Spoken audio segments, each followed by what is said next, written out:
ఏంటి ఇప్పుడు రచయితగా కూడా ఏమన్నా ట్రై చేస్తున్నావా, లేకపోతే ఏమన్నా డైలాగ్ రైటర్గా కూడా ఏమన్నా ట్రై చేస్తావా?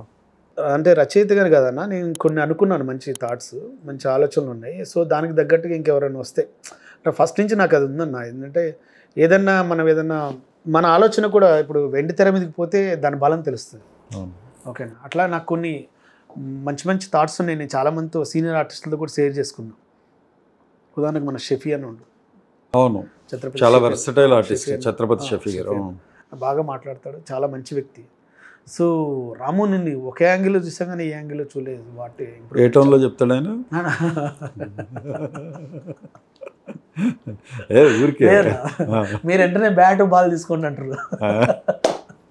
బాగా మాట్లాడతాడు ఆయన కూడా, చాలా మంచి సబ్జెక్ట్. సో నేనేమనుకుంటున్నానంటే నేను ఆయనకి నాకు డౌట్ ఉంది. ఆయన నీకు బాగా తెలిసిన వ్యక్తిగా చెప్పు, ఆయన క్యారెక్టర్స్ చాలా కాల్స్ వెళ్తాయి కదా, కాల్స్ బాగా వెళ్తాయి ఆయనకి క్యారెక్టర్ చేయండి అని, బట్ ఆయనే సెలెక్టివ్గా ఉంటారా ఏంటి? లేదు, అసలు అన్న సెలెక్టివ్గా ఉంటాడని లేదా, అన్నకు వచ్చేవి అలా ఉండొచ్చేమో కానీ చాలా మంచి వ్యక్తి, ప్యూర్.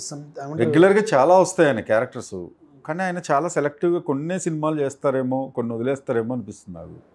లేదు అన్న, రీసెంట్గా కూడా ఒక ఇంటర్వ్యూ చెప్పాడు, అలా ఏం లేదు, అందరికీ అవైలబుల్గా ఉంటాడు, చాలా మంచి వ్యక్తి, అసలు సూపర్ పర్సన్ అనమాట, ఎక్సలెంట్ పర్సన్. ఓకే, నాకైతే బాగా ఇష్టం అన్న.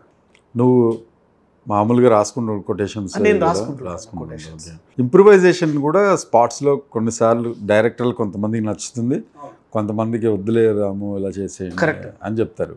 అంతేనా, లేకపోతే హార్ష్గా చెప్తున్నారు? అలా ఏం లేదు, ఇంతకు ముందున్నంత హార్ష్నెస్ లేదు కదా? ముందున్నంత లేదు.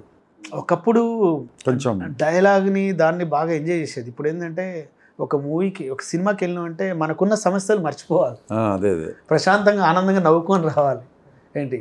కాబట్టి దానికి ఏదైనా ఫన్ జనరేట్ అయితే సూపర్ బాగుందని అంటారు తప్పితే మనం ఏదో దాని ఉంటారు. కానీ వాతావరణం అయితే కంప్లీట్గా మారిపోయింది కదా, మంచి ఒక పండగ వాతావరణంలో ఉండేది, ఇప్పుడు షార్ట్ అయిపోగానే వెళ్ళి క్యారవాన్స్లో ఉంటున్నారు.